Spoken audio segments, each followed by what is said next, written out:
Okay, we are online here. Why don't you you got the other one recording, Cadet Walensky? Okay, welcome to week 14. This is Tuesday after Veterans Day. Cadet McGee, you're online. Flight, Hudson, Hut. Element 1, report. All present and accounted for, sir. Element 2, report. All present and accounted for, sir. Pledge. I pledge allegiance To the flag Of the United States of America, and to the republic for which it stands, one nation, under God, indivisible, with liberty and justice for all. Seats.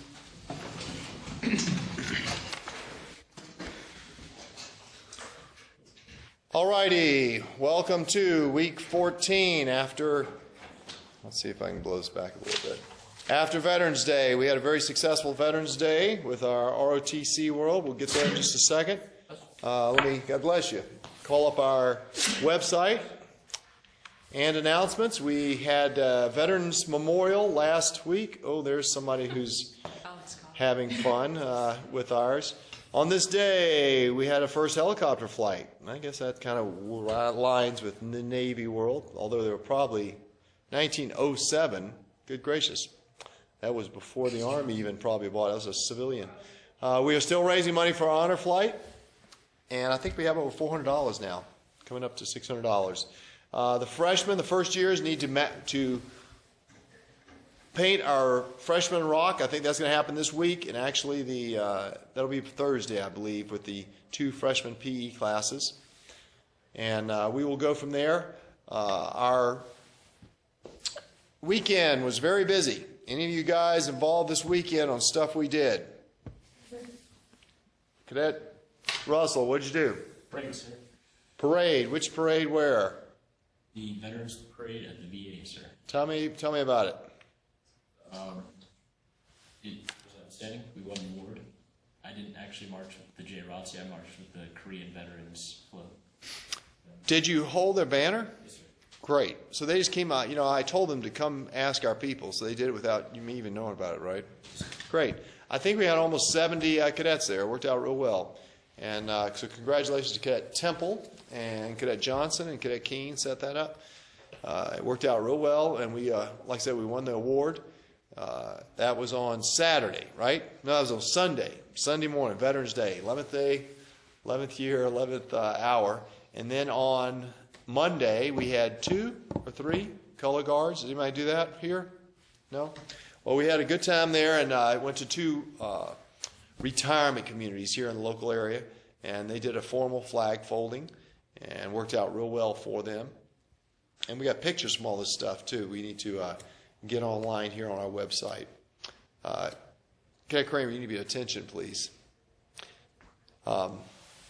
Okay, ladies and gentlemen, here, the week 14, what we're going to be doing is, because this is kind of a weird week with us missing Monday, we're going to be going through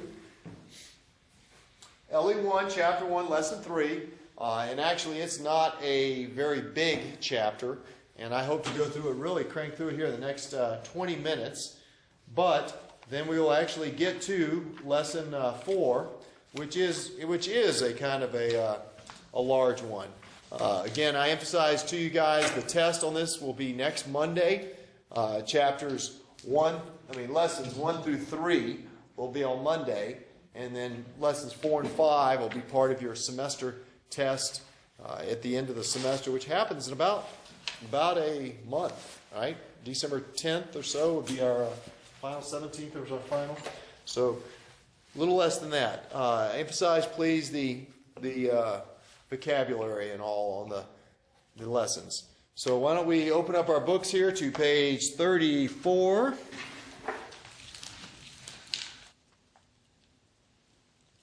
And we will start going over customs and courtesies for Air Force Junior ROTC.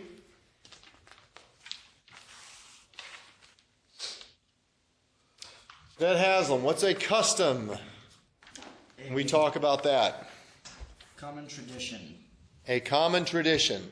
So what we're going to be talking about is our common traditions and courtesies for junior ROTC. Cadet Johnson, give me an idea of a custom here in junior ROTC. The Veterans Parade, sir. The Veterans Parade, exactly. We've actually done that 5 years in a row, I believe. We didn't do it the first couple of years in a row. Cadet Kramer, yes, sir. Singing happy birthday. Yeah, that's a great custom we have where we sing happy birthday and embarrass everybody when their birthday shows up. I like that, actually. That's a good one. What happens is when you start wearing our uniforms in junior ROTC, you are expected to join the team, so to speak. The orientation year, the first year where you do not have to cut your hair, you do not have to have our dress code, you wear a t-shirt basically, that's an orientation year. But once you start wearing the uniform, you'll be following the long-standing customs and courtesies that people have done through the history of the Air Force and really the American military. These are some of the specifics we're going to go over, and I guarantee you that some of them get very specific, and I guarantee you that not one of you have heard of all of them because they are very, very particular and peculiar. Will you use this every day in ROTC? No, but in your career here in ROTC, you would definitely use these, especially our dining in and dining out and our military ball. We have that already planned in February. I'm not going to go through the details of the military ball section of this lesson because guess what? I'll be grading you on that when we have our military ball. I believe your cadet leaders are planning on a dining out, and actually it's going to be a combat dining out in the spring on the football field, but that's a secret. I didn't tell you guys that. Okay, why do we have customs in the military? And again, I'm teaching you about the military, but I promise you every workplace you have, like for instance, my first time I ever had a job when I was about 16, well, I guess I was 17 years old. I actually worked at a steak restaurant.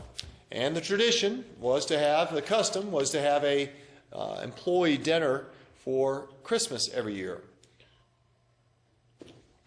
Well, I went the first year, I was a high school kid, and I did not know, but that the tradition, the custom was everybody must dress up like a Christmas figure at this Christmas party. And so people dressed up like Rudolph or Santa Claus or all these Christmas figures. And if you did not dress up like a Christmas figure when you showed up, you were dressed up by the manager.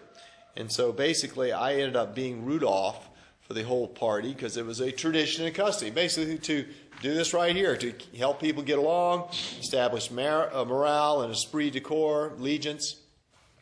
And, also it helped to, for you to understand the different goals and how everybody works together for common goals.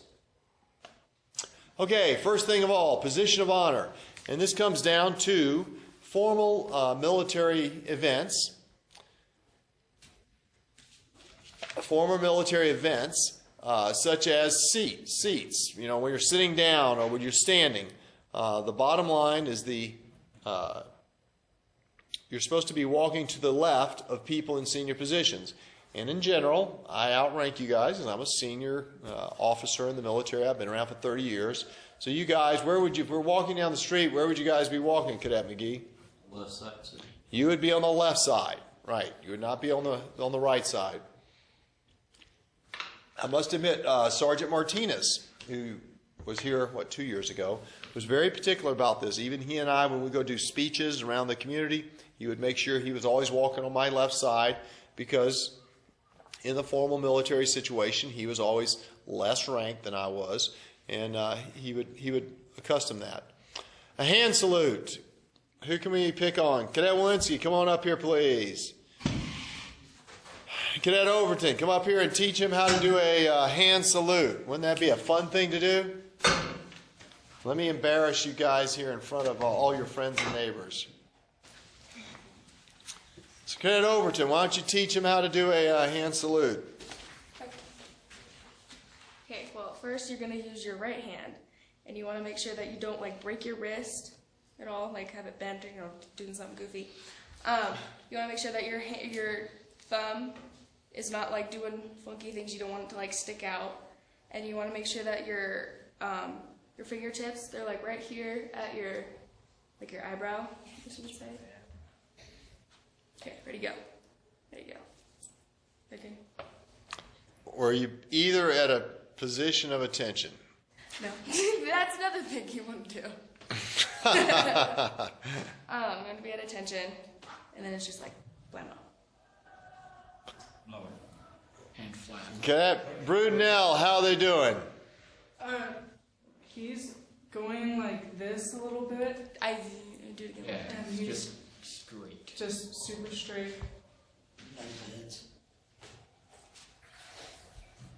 There you go. Why'd you bring Cadet Kramer up here since he's on the hot spot today?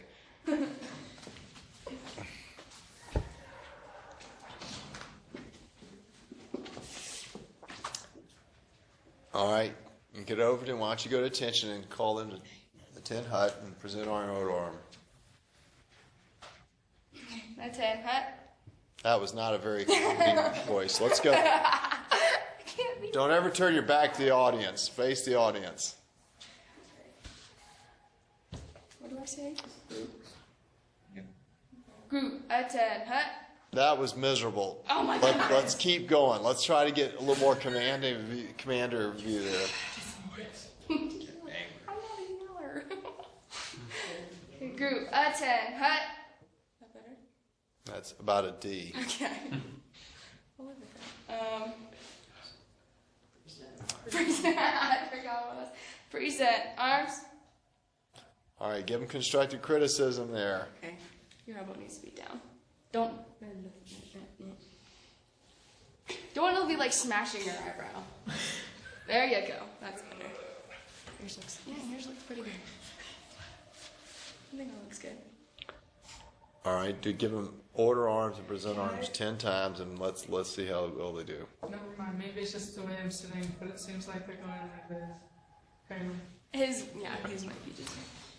Why don't you give the whole flight at a tin hut and present arm and see how the whole flight does it. Okay. Order arms. You need to be at attention there, Cadet Overton, when you give these commands. Okay. Flight, attend, hut. Order, arms. Everybody just failed, okay? All right, everybody sit down. Everybody sit down. All right, sit down, Walensky and Kramer. I actually sit down now. Yeah, y'all may sit down. Cadet Overton, you may not sit down. You're still in the hot party. All right. Come to attention, and you need to say something loud and commanding like, flight, attend, hut. Okay, sit down. Did you see that? You hear that? Okay, let's hear it from you. Flight, attend, hut. Present, arms. That's much better. Now walk around and look at everybody. Do we have any flyaway fingers as we talk about? Do we have any goosenecks? Do we have any limp wrist? Okay, I didn't say that. Okay, your head is like not. Yeah, don't ditch your head. Your head's not. There you go. Great job. Your elbow's not like sticking in this. There you go. Your knuckles just big. You want to like touch your eyebrow right there. There you go. Upper arm is parallel to the ground. Y'all looking pretty good there. Very good there, actually. There you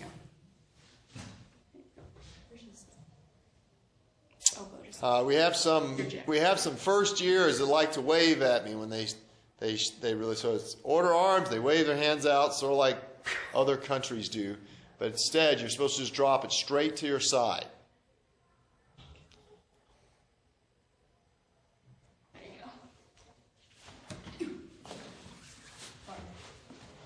No, keep your arms straight there, Walensky.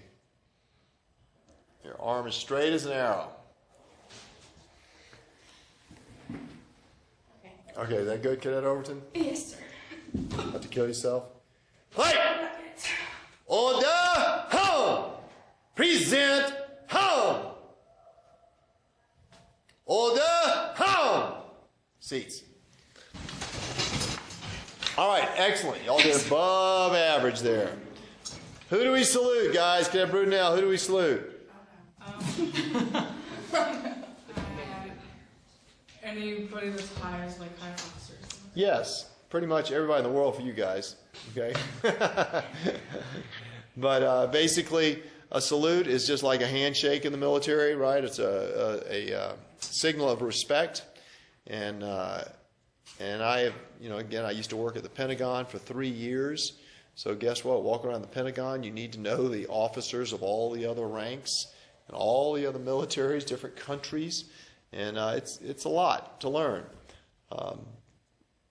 That's a good question to have on a test. Do military people ever salute civilians? No. No? Yes. Yes? Maybe? They do. Yes, sir. President Well, of the United States. President of the United States is a civilian, right? And so is the Secretary of Defense. And So is the Secretary of Defense, Secretary of the Air Force. You better believe it. The President of the United States is considered a civilian. You better believe he's a civilian. Does he cut his hair? Yeah. I'm just kidding.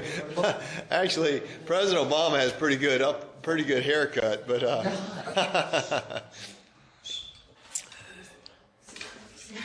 yes, we do salute civilians.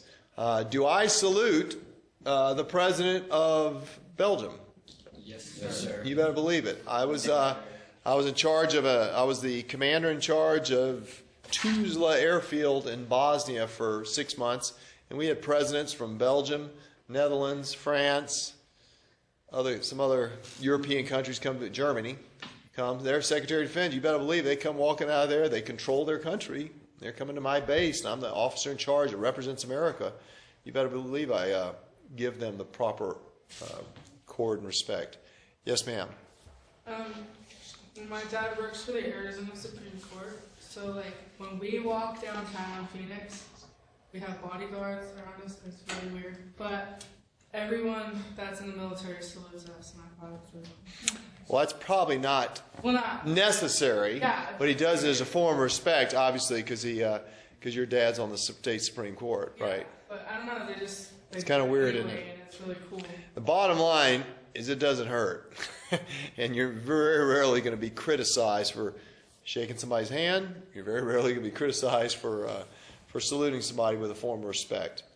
You generally do not salute inside, is the bottom line. You generally do not salute inside. The only time you do it is if you're getting awards or very specific times. You'll see during our change command there's some saluting going on inside, but in general, not inside. So like when I'm in the Pentagon and I'm walking opposite, and sometimes you see the Secretary of Defense or some other generals, the proper thing is just to greet them professionally. Hello, sir, how you doing? That's all you got to say. You don't salute them inside the Pentagon. It's a rank. It's a bit of respect. People always say. Matter of fact, I was talking to some elementary school students regarding the Veterans Day, and I said the best thing you do for a veteran on Veterans Day is say thank you, sir, or thank you, ma'am. And I'm telling them to say sir and ma'am because that's a form of respect, just like saluting, just like shaking their hands. And it certainly maintains discipline and shows them your respect. Okay, when you come to report to an officer, or when you're on the Cadet of the Month board, or when I call you into my office to report in a formal military fashion, what does that mean, Cadet McGee?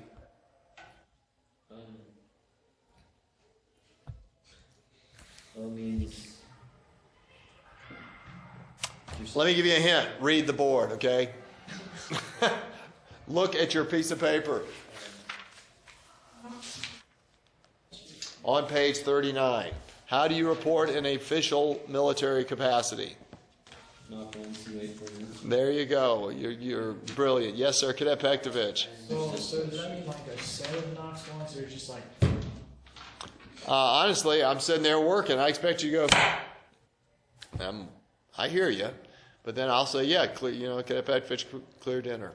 And you come in and you march in attention and you salute me, and you wait for my response. Okay. I generally does not do this. Cadet Conrad Carroll, you can stand at the back of the room. Attention, please. Sir, I was reading. Yes, sir. Do it. And the whole idea is to salute smartly. This is the same thing for Cadet of the Month. Okay. With you guys trying to compete against your other people, and you keep your salute until the commanding officer, myself, returns your salute, and then you may relieve it. You stand at attention until otherwise ordered, and once we finish the conversation, then you properly salute. I return your salute, and then you exit the room. Once you drop your salute, you generally do a about face, especially in our office. It's kind of tight. But maintaining the proper military bearing is very important. Does this differ at all from when you work for, when I work for Ms. McCraley, my principal, and I'm in trouble? I don't salute her when I go in, but I have a professional military bearing. Does this differ at all if you're in trouble with the law? And Lord help you to do not go in front of the state Supreme Court with Cadet Brutinel's dad. But if you go in front of a judge and you're just hanging out, yeah, okay, well, you know what? He's probably going to think you're unprofessional and deserve any kind of punishment you get. But if you act professional, you say, sir or ma'am, you look them in the eye, you afford them professional competence and courtesy, you'll probably get along a lot better. Okay, we talked about people of lesser rank sitting or walking around the left side of a senior. In general, when certainly a colonel or an officer comes into a room, the lesser ranked people rise to attention. These type of courtesies are very specific to senior officers when you're driving them. As a lieutenant in the Air Force, I drove around senior officers a lot. I would be told you're assigned to General Smith for the day. And I go, yes, sounds great. And all I do is drive his car. And so I would have all these courtesies, and I would certainly remember that RHIP, which I think is in your test, right? Yep, there's your test, your vocabulary. You got to know what RHIP stands for. What does that stand for, Cadet Navarro? Rank has its privileges. What does that mean? Being higher ranked, you get special treatment. You're exactly right. You're exactly right. So, again, just like next Monday, we're going to have Captain in the Navy come here. He is a bird colonel in the Air Force, same rank. He's an officer, 6th rank. And so he would be afforded the proper courtesies that a colonel would. Yes? How do you address someone say that's the same rank as you? Bob. If he's the same rank as me, I call him by his first name. Okay? And if he's less rank, I can call him by his first name. If he's higher rank or not. It was always very, it was always sobering, or you realize this when the one colonel who's in charge of the whole Air Force base is called Colonel Smith, and all of a sudden, guess what? His boss, the general, shows up, and he calls Colonel Smith by his first name, Robert. Hey, how's Robert? Hey, Bob, how's it going? And nobody's ever called that because he's always Colonel Smith until the superior officer shows up. Same thing with Chief Master Sergeant. Same thing in the NCO world. Airmen are referred to as airmen, but the only person who calls the Chief Master Sergeant by his first name is the colonel in charge of it. Okay? You also have down there on the bottom, that's interesting, medical officers, you can call them doctor. That makes sense. They've earned their medical degree. And same thing with chaplains. You can call them by their religious title also, which I have done all those. Yes, sir. So say you were a doctor, sir, and I said, would I have to say lieutenant doctor? No, you do one or the other. You don't call him Captain Doctor. You can call him Captain Petrovich or Dr. Petrovich. That's all it is, right? Exactly. Okay, Junior ROTC. I prefer to call you guys Cadet Bean and Cadet Haslam instead of Mr. or Mrs. So that's kind of what we have migrated to in this ROTC. And you can see when I have the actual retirees, the hometown heroes coming here and speaking, that I also afford them the same courtesy that they would have had as active duty members. These are kind of some of the courtesies that you need to realize are not good. When you're in uniform, you're on display. And let's see, I actually had a cadet on display at the Prescott Resort doing a color guard. And so he's carrying an American flag and he's in his blues, looking sharp. I turn around, I'm talking to somebody. I turn around and look at him, and he's got his American flag and he's carrying it sideways like this. And he's eating off the buffet of the resort where all of the guests were supposed to be eating. And so I was not happy. That was inappropriate conduct inside in a uniform. It was the last time he ever did that for me. But, you need to think about, specific behavior, vulgar conduct. We talk about cussing in our language. And then, we want to make sure that everything we do, especially in a small town, you would not believe how much positive or negative comments I get regarding you guys in this town. So everything you do is positively on display. Okay, everything else here on this book from, let's see, it's about page 41, right? Let's see, where are we here? 43 on will not be on your test because that military dining in and dining outs are part of the subject that we're actually going to be covering in January because of our February military ball. But that will end up being the rest of your lesson 3. I encourage you guys to study all the vocabulary: custom, esprit de corps, allegiance, RHIP, protocol, comradeship, stuff like that, and you'll be ready to go for the test. Okay, Cadet McGee, why don't you get going here and dismiss this class, and we will press on till next period. We'll be able to finish up lesson 4.